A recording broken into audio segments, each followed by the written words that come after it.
Welcome to this video on Elastic Services e-commerce accelerator called PRISM. PRISM, P-R-I-S-M, stands for Policy, Rules, and Intent Synthesis Middleware. This is available from Elastic Services or Consulting, and it's built by Elastic Services Engineering. This first video gives a quick overview of PRISM for e-commerce, and there will be subsequent videos which will go into more detail, including how to boost or how PRISM boosts products based on business metrics such as profit margin and popularity, how it deterministically boosts products based on user purchase history, and how it can boost products based on user cohorts such as kosher, halal, vegan, or vegetarian. Finally, there will be a video that shows how to understand and how to combine and how to tune all of these factors to make search results appear as an e-commerce retailer wants them to. It's also worth mentioning that there is an 8-part blog series coming out that explains each aspect of how PRISM was built. The first article is ready, and I will link to that at the end of this video. So I want to motivate a little bit the difference between matching text and matching intent. So if somebody searches for oranges, they're looking for the fruit oranges. They're not looking for orange marmalade.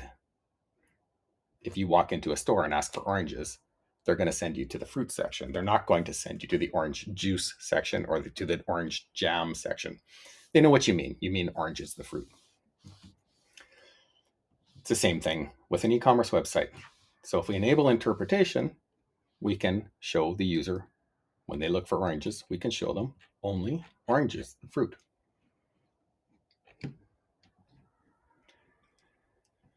So how do customers or e-commerce retailers deal with this? Well, often they have within their application layer a whole bunch of custom code, one for each special case. Oranges needs to go to the fruit section. Chocolate needs to go to the candy section, etc., etc., etc. And this grows and grows and grows into a lot of code that is difficult to maintain. Furthermore, the business user or the merchandiser needs to ask engineering every time they want to make a change to the search behavior. So this can work for a while, but eventually it breaks down and becomes very difficult to maintain. PRISM has a different architecture. PRISM is fully lookup driven, meaning if a user searches for oranges, that comes into the retailer's application server. It can redirect that search into the PRISM engine. The PRISM engine will do a lookup on an Elasticsearch index, and this is a percolator index, which has rules for search. A search for oranges might return a rule that says, let's send that query into the category fruit or produce or oranges. So PRISM engine will receive those rules. It will return a sequence of queries that can be executed by the application server that actually satisfy the intent of what the user has looked for.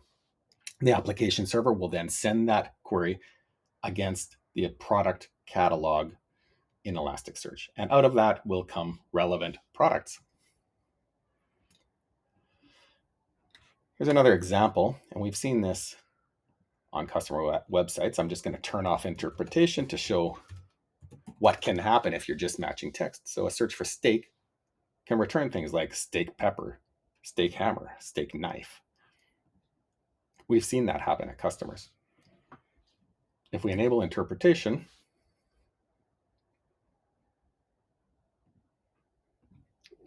nothing happens because I didn't build that rule yet. So I'm going to build a rule. Steak. Steak should be steak. And I'm going to say if the user query matches exactly the word steak or steaks, it's stemmed, meaning it's singular or plural, then let's send that search into a category called beef steaks. This can be done as a hard filter, meaning only show products within that category, or a soft filter, meaning show products in that category boosted, but also not excluding products that are not within that category. So I'm going to leave that as a hard filter. I will create a policy. I'll go back and search for steak, and you can see that every product that's returned, because it's a hard filter, will be in the beef steaks category.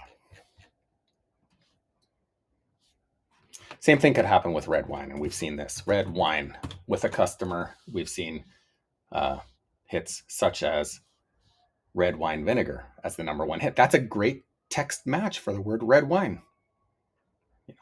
But it doesn't meet the intent. So if we turn on interpretation and we have a rule defined that says if somebody searches for red wine, they should be directed into the wine section of the store, not into the vinegar section. PRISM also supports SKU lookups. I'll just copy this one. This is the second red wine in this list. And so if you search by SKU, you get that as the number one hit. You also see related products based on what you were searching for. You can also match just a portion of the SKU and it will show all of the products. And I'll just do a search. So you can see that all of these products start with that same sequence of digits as the one, what we just typed in here. Another thing that is often difficult for retailers, chocolate, is exclusion. Chocolate without peanuts, for example. Often, without interpretation, what you would see is chocolate, peanuts. It's matching text. Chocolate, peanut butter. That's a great hit. Chocolate, peanut butter bites, etc., etc. Somebody's looking for something without peanuts, but if you just match the text, you're going to show them peanuts. And so we have a rule that handles that. If we turn on interpretation and we search for peanuts, all of these products do not contain the word peanuts. The only place it appears is in the query.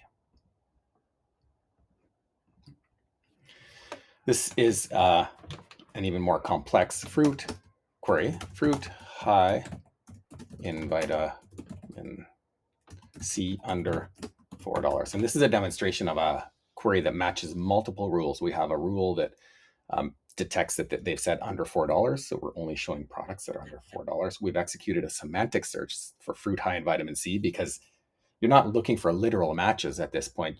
You're looking for conceptual matches. They're looking for something that is fruit high in vitamin C. And we also have a rule that has constrained this to the fruit section of the catalog.